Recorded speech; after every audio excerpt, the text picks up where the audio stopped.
Assalamualaikum warahmatullahi wabarakatuh. Selamat pagi semuanya.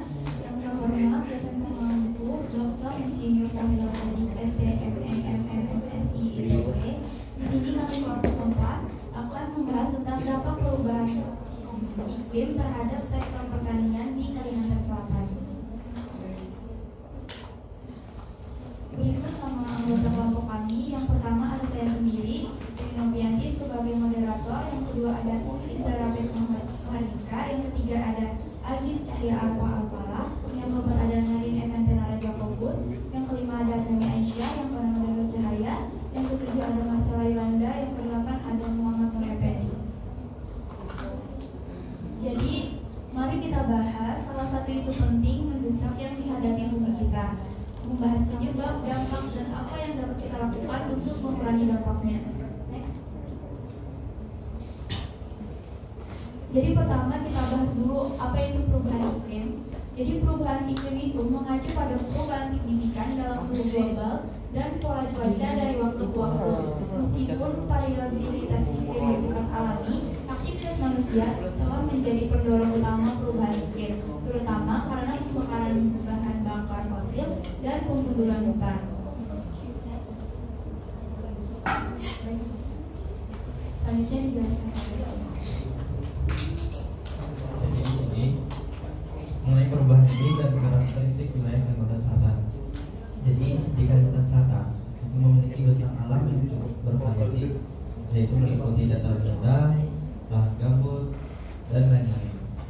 Wilayah ini sangat bergantung pada sektor primer, terutama pada pertanian, perkebunan, dan perikanan.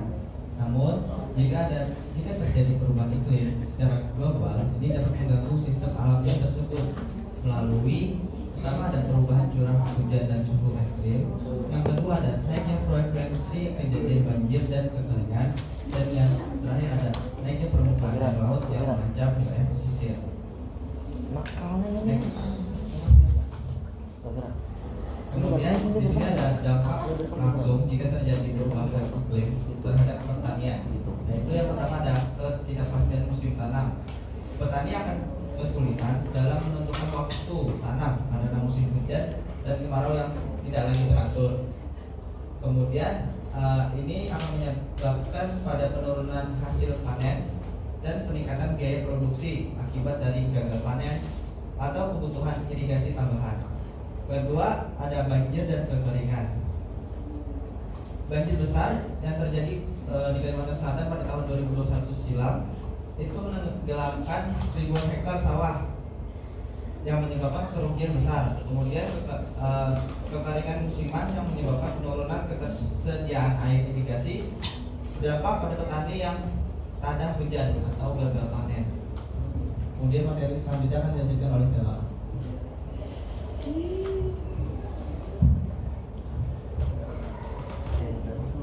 Yang ketiga ada produktivitas menurun. Tanaman seperti padi, jagung, dan hortikultura sangat sensitif terhadap suhu dan kelembapan. Perubahan iklim dapat memperpendek masa tanam dan memperburuk serangan hama, misalnya lereng. Yang keempat, kerusakan ekosistem pendukung. Lahan gambut dan terbakar akibat kekeringan menjadi sumber emisi karbon dan kehilangan kesuburan. Kualitas tanah menurun karena pencucian unsur hara dan erosi akibat hujan ekstrim.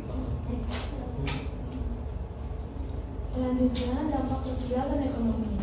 Dampak sosial pertama, penurunan pendapatan petani.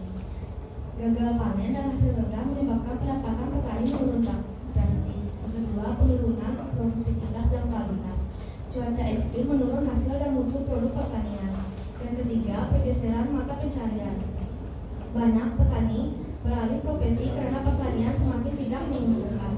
Yang keempat, kerentanan pangan, yaitu produksi pangan menurun mengancam ketahanan pangan lokal. Selanjutnya ada dampak ekonomi. Yang pertama, peningkatan biaya produksi. Petani harus mengeluarkan biaya lebih untuk irigasi, benih, dan pestisida. Yang kedua, penurunan produksi pangan, yaitu gagal panen menurunkan volume produksi pertanian. Yang ketiga, fluktuasi harga, yaitu pasokan tidak stabil memicu harga pangan naik turun tajam. Yang terakhir ada gangguan pasokan, yaitu cuaca ekstrim menurun jalur distribusi dan menghambat pengiriman hasil tani.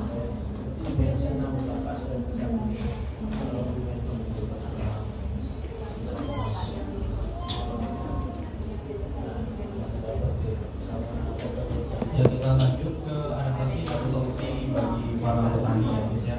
Skip. Pertama itu kita bisa melakukan penyesuaian teknik budidaya. Dan itu meliputi peninggian bedengan tanaman, penggunaan varietas tahan cekaman iklim, pengaturan jarak tanam, perbaikan drainase, sanitasi lingkungan, pengisian tempat dosis, dan pemanfaatan agensi yang hati-hati untuk pengendalian lingkungan. Jadi guys, di sini tuh kita tuh pertama perlu bedengan ya. Bedengan itu berarti tumpukan tanah atau drainase pembuangan air hujan yang meresap air hujan tersebut itu yang ditujukan untuk kesuburan tanah. Nah itu hal ini itu ditujukan untuk mencegah agar tanaman itu tergenang air serta mempermudah proses pemulihan tanaman. Lalu itu kita bisa menanam varietas tahan cekaman iklim seperti padi, tahan kering atau banjir. Lalu kita bisa juga mengatur jarak tanam serta drainase di lahan lembab atau lahan pasang surut agar air itu cepat surut dan tidak menyebabkan akar itu mengalami pembusukan. Serta kita tuh bisa memanfaatkan agensi hayati sebagai pengendalian hama untuk mengurangi ketergantungan atas pestisida, terutama pada saat musim hujan yang biasanya rawan akan hama. Lalu yang kedua tuh pelatihan adaptasi dan mitigasi. Nah jadi itu kita tuh di pelatihan adaptasi dan mitigasi itu kita bisa bersama pemerintah daerah tuh bersama balai pertanian itu kita bisa memberikan pelatihan adaptasi pertanian seperti membuat lahan surya atau teknik bercocok tanam di lahan rawa atau gambut yang mungkin sekiranya efektif di Provinsi Kalimantan Selatan kita. Lalu yang ketiga itu kita bisa melakukan sistem tanam lokal yang adaptif. Itu berarti itu kita tuh bisa mengembangkan sistem surjan tadi itu dikembangkan lagi yang merupakan bagi mungkin beberapa belum tahu ya, surjan itu mungkin kombinasi dari sawah serta ladang di lahan rawa. Nah itu tuh penting karena banyak lahan di pertanian Kalimantan Selatan itu berupa lahan pasang surut atau rawa yang biasanya sering terjadi perubahan debit air. Oke, next. Lalu kita bisa melakukan perlindungan ekosistem. Nah, jadi perlindungan ekosistem itu kita tuh melindungi biodiversitas sekaligus meningkatkan ketahanan akan ekosistem. Itu berarti itu kita selalu menjaga dan merehabilitasi hutan rawa serta mangrove sebagai pelindungi alami dari banjir yang mungkin sering terjadi akhir-akhir ini. Serta kita bisa juga menanam tanaman lokal yang mendukung biodiversitas tadi, seperti tanaman yang biasanya tahan akan genangan. Itu bisa bermanfaat untuk menyuburkan tanah. Lalu kita bisa juga melakukan diversifikasi tanaman dan mata pencaharian. Kita tuh nggak hanya bergantung pada satu komoditas saja, misalnya kayak selain menanam padi itu petani itu juga bisa melakukan budidaya cocok tanam seperti sayur tahan kering atau buah-buahan lokal tahan cuaca ekstrim. Tapi opsi lain kita bisa juga menanam sendiri seperti teknik hortikultura ya misalnya. Selain itu kita juga di diversifikasi itu kita juga mengolah hasil pertanian itu menjadi produk yang bernilai tambah seperti misalnya tuh beras organik. Lalu yang terakhir itu kita bisa melakukan promosi investasi hijau dan inklusif. Nah itu jadi kita tuh di sini tuh perlindungan finansial bagi petani yang mungkin terdampak cuaca ekstrim. Nah kita tuh masyarakat itu tuh bisa mendorong mungkin ya asuransi bagi pertanian atau bantuan darurat dari pemerintah kalau misalnya sewaktu-waktu terjadi gagal panen. Lalu tuh kita tuh juga perlu melakukan program inklusif atau edukasi bagi para petani. Itu berarti itu perlu adanya edukasi serta pelatihan berkelanjutan agar petani itu lebih tangguh, lebih sabar terhadap perubahan iklim yang mungkin bisa terjadi begitu cepat. Nah itu biasanya sering terjadi sih di kelompok-kelompok yang begitu rentan atau tanah yang kurang subur. Oke, materi selanjutnya akan dilanjutkan oleh Fendi.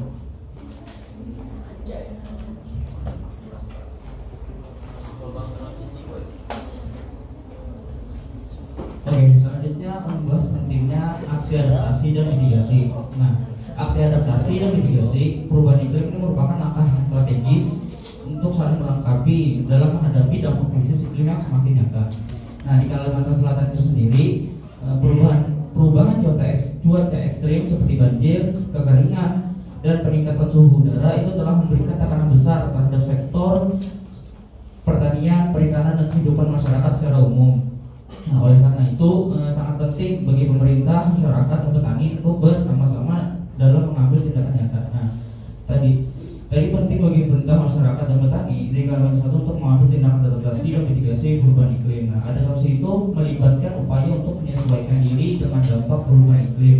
Nah, sementara mitigasi itu melibatkan upaya untuk mengurangi emisi gas rumah kaca yang menyebabkan perubahan iklim.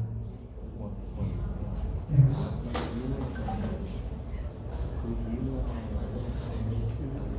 Ya, di sini ada contoh perubahan iklim terhadap usaha pertanian di Desa Sungai Rangas, Tengah, Kabupaten Banjar. Oke, perubahan iklim telah dirasakan oleh masyarakat petani Desa Sungai Rangas, Tengah di Kabupaten Banjar. Nah, perubahan iklim itu berdampak terhadap usaha pertanian sehingga menurunkan produksi padi dan pendapatan petani. Namun kurang mempengaruhi inovasi usaha dari petani itu sendiri. Nah, mengingat iklim yang berubah dan berakibat pada banjir, maka kondisi ini dapat menjadi potensi untuk masyarakat dalam mengembangkan usaha perikanan dan ternak aktif. Pengembangan usaha ini tentunya itu memerlukan dukungan berbagai pihak seperti dinas terkait, LSM, pihak akademisi, dan lembaga keuangan. Nah, bantuan ini itu sangat diharapkan mengingat keterbatasan, keterampilan, dan modal petani di Desa Sungai Rangas Tengah. Untuk alternatif pilihannya itu masyarakat petani guna mengatasi permasalahan ini itu mereka mengembangkan potensi di sektor peternakan, pertanian non padi, atau lalu lain-lain itu seperti pedagang, kerajinan tangan, atau buruh honorer, dan perikanan.